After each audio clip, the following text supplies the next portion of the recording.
Assalamualaikum warahmatullahi wabarakatuh. Perkenalkan, nama saya Siti Nurfaida dari kelas 12 MIPA 1. Di video ini saya akan menceritakan secara singkat tentang novel sejarah Orang-Orang Proyek. Novel Orang-Orang Proyek adalah karya Ahmad Tohari. Novel ini menceritakan kehidupan orang-orang yang bekerja dalam suatu proyek pembangunan. Tokoh utama novel Orang-Orang Proyek adalah Kabul. Kabul adalah seorang insinyur yang menangani proyek besar, yakni pembangunan sebuah jembatan di Sungai Cibawor. Kabul adalah lulusan perguruan tinggi dengan gelar insinyur. Ia selalu ingin menerapkan ilmunya dengan cara sebaik-baiknya. Idealismenya sebagai insinyur sangat tinggi, akan tetapi dalam proyek tersebut ia harus mempertaruhkan idealismenya sebagai insinyur. Di tengah-tengah proses pengerjaan proyek, ia harus berhadapan dengan pihak-pihak yang menginginkan dana proyek untuk kepentingan di luar proyek, terutama untuk kepentingan partai golongan penguasa. Kabul bertemu dengan seorang pemancing tua bernama Pak Tarya. Pak Tarya adalah seorang pensiunan pegawai kantor penerangan yang mempunyai hobi memancing. Selain itu, Pak Tarya pernah menjadi wartawan di Jakarta. Perkenalan Kabul dengan Pak Tarya mengakibatkan keakraban pada hubungan mereka berdua. Mereka sering bercerita mengenai kehidupan mereka, bahkan Kabul sering menceritakan kecurangan-kecurangan yang dilakukan dalam proyek pembangunan. Kabul mempunyai karyawan bernama Wati. Wati bekerja sebagai penulis di kantor Kabul. Intensitas pertemuan membuat hubungan mereka lebih akrab. Wati bahkan diam-diam mulai menyukai Kabul, padahal Wati sudah mempunyai pacar bernama Yos. Kedekatan Wati dan Kabul menjadi sebuah obrolan ringan di sekitar proyek. Mak Sumeh adalah penjual makanan khas Tegal di proyek Kabul, bahkan menjadi mak comblang bagi hubungan mereka berdua. Akan tetapi, Kabul tetap menjaga etika dengan Wati karena Kabul sudah tahu kalau Wati sudah mempunyai pacar. Basar adalah kepala desa sekaligus teman Kabul se-alma mater pun menasehati Kabul untuk menjaga jarak dengan Wati. Wati yang dilema terhadap perilaku Kabul yang kurang memperhatikan dirinya akhirnya jatuh sakit. Akhirnya, Wati membuat keputusan agar bisa putus dengan Yos. Yos masih kuliah sedangkan Wati sudah bekerja. Wati menuntut Yos agar segera menikahinya. Kalau tidak, maka lebih baik putus. Yos akhirnya memilih putus karena ia lebih mengedepankan kuliahnya dan nasihat dari teman serta ibunya. Latar novel ini adalah sekitar tahun 1991. Pengambilan latar pada tahun 1991 karena dekat dengan pemilu 1992.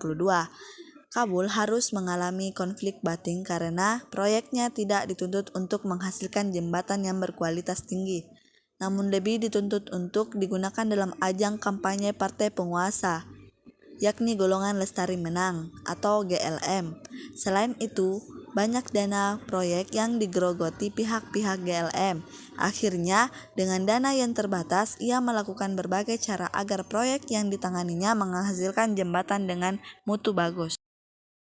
Proyek yang ditangani Kabul tidak hanya mendapatkan rongrongan dari golongan penguasa, namun juga mendapatkan hambatan dari pekerja-pekerja proyek, terutama mandor proyek.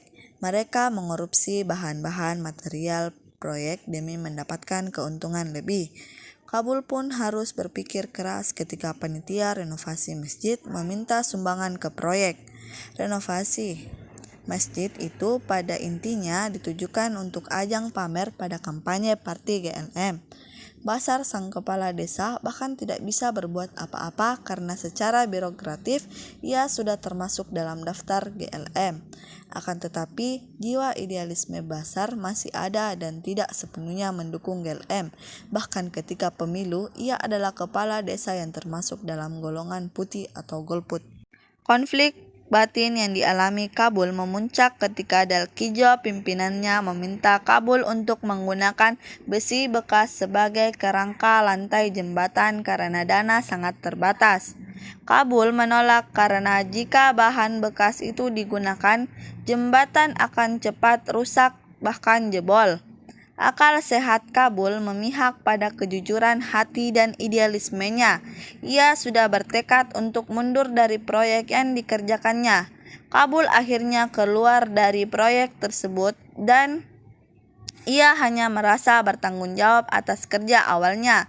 Pengunduran diri Kabul membuat Dalkijo marah dan mengancam Kabul akan dilaporkan ke aparat sebagai orang yang tidak bersih lingkungan. Akan tetapi, tekad Kabul untuk hengkang dari proyek itu sudah bulat. Ia tidak termakan oleh ancaman dari Dalkijo tersebut. Proyek pembangunan jembatan Cibawar tetap berlangsung dengan menggunakan bahan material bekas. Akhirnya jembatan itu selesai. Belum lama jembatan itu selesai dibangun, jembatan tersebut digunakan untuk jalur kampanye GLM. Kendaraan-kendaraan berat yang syarat dengan peserta kampanye akan melewati jembatan yang belum lama selesai dibangun tersebut. Banyak yang mengkhawatirkan, termasuk Kabul, jika jembatan itu akan jebol karena belum sepenuhnya kuat untuk digunakan. Akan tetapi, pada akhirnya jembatan tersebut mampu menahan puluhan kendaraan yang syarat dengan penumpang peserta kampanye. Kabul tidak mulai lagi bekerja di proyek milik pemerintah karena di sana banyak sekali penyimpangan-penyimpangan yang tidak sesuai dengan jiwa idealisnya. Setahun setelah meninggalkan proyek pembangunan jembatan Cibawar, Kabul memilih bekerja di proyek milik swasta.